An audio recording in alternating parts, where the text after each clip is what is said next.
Security के संदर्भ में मैं कहना चाहता हूं कि सुरक्षा, शांति और स्थिरता किसी भी देश के विकास का आधार है।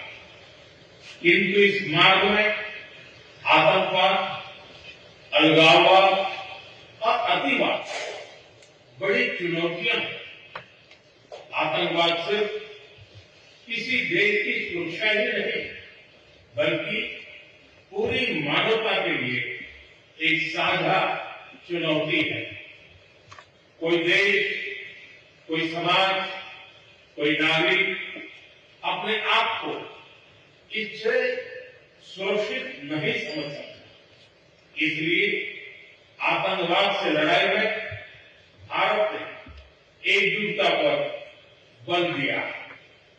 इसमें एससीओ रेड्स की बहुत महत्वपूर्ण भूमिका रही। इस वर्ष भारत ने ज्वाइंट इंफॉर्मेशन ऑपरेशन को लीड करते हुए अल कायदा और इससे जुड़े आतंकी संगठनों से लड़ने का इनिशिएटिव किया। तो भारत ने अपनी तरफ से जो पहल की है आतंक के विरुद्ध लड़ाई में उसका भी जिक्र किया। वो सारी चीजें प्रधानमंत्री ने अपनी तरफ से इस मंच पर दोहराई। एम्बेसडर मल्होत्रा, आपके हिसाब से चूंकि मेरा ख्याल है जब रक्षा मंत्री राजनाथ सिंह भी यहाँ पर आए थे, जब डिफेंस मिनिस्टर्स कॉन्फ्रेंस हो रही थी, उस समय पहलगाम को लेकर थोड़ा सा मतभेद हुआ था सदस्य देशों में। आज अगर पहलगाम का नाम है और पाकिस्तान में हुए आतंकी हमलों का जिक्र है, तो इसे कूटनीति के हिसाब से हम कैसे देखें?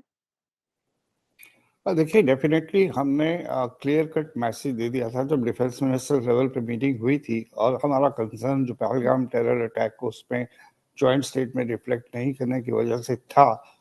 तो साफ जाहिर था कि चाइना में शिपिंग को ये इस बात का एहसास था कि अगर इस सेंसिटिव इशू को भारत के पॉइंट ऑफ व्यू से इनकॉर्पोरेट नहीं किया गया तो ये समिट फेल हो जाएगी, टू द एक्सटेंट कि कोई जॉइंट स्टेटमेंट नहीं होगी।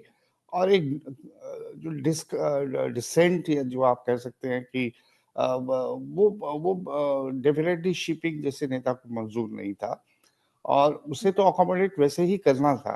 मुझे आई डोंट नो किस प्रेशर में आके डिफेंस या उससे पहले फॉरेन मिनिस्टर्स लेवल पे उन्होंने इस बात का अड़ंगा लगाया। शायद वो देखना चाहते थे भारत इस पे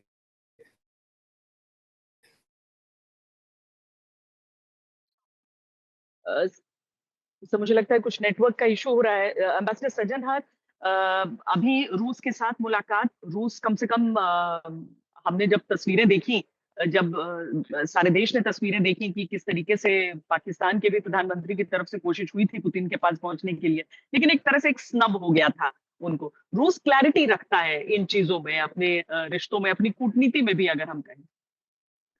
जी, आप बिल्कुल ठीक कह रहे हैं श्वेता। देखिए, रूस केवल रूस क्लैरिटी नहीं रखता, सभी देश जो बड़े देश हैं वो सब क्लैरिटी रखते हैं।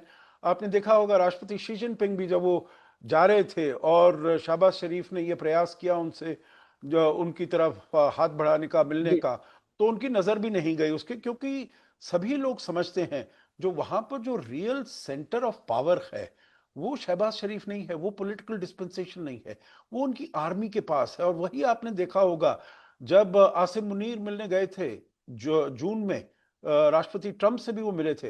राष्ट्रपति ट्रंप ने भी शहबाज शरीफ को नहीं बुलाया, उन्होंने देखा जो सेंटर ऑफ पावर कौन है, कुछ जिससे मैं बात कर सकता हूं, जो हमारे दोनों बीच में बात होगी, कौन इसको कार्यान्वित कर सकता है। वो उन्होंने कहा आसिम मुनीर है, उसको उन्होंने बुलाया, उसको उन्होंने लंच दिया। बिल्कुल ही अनप्रेसिडेंटेड, कभी ऐसा नहीं हुआ जो व्हाइट हाउस में, ओवल ऑफिस में आप उनको लेकर जाएं। और देखिए उनके जी। इंफॉर्मेशन मिनिस्टर भी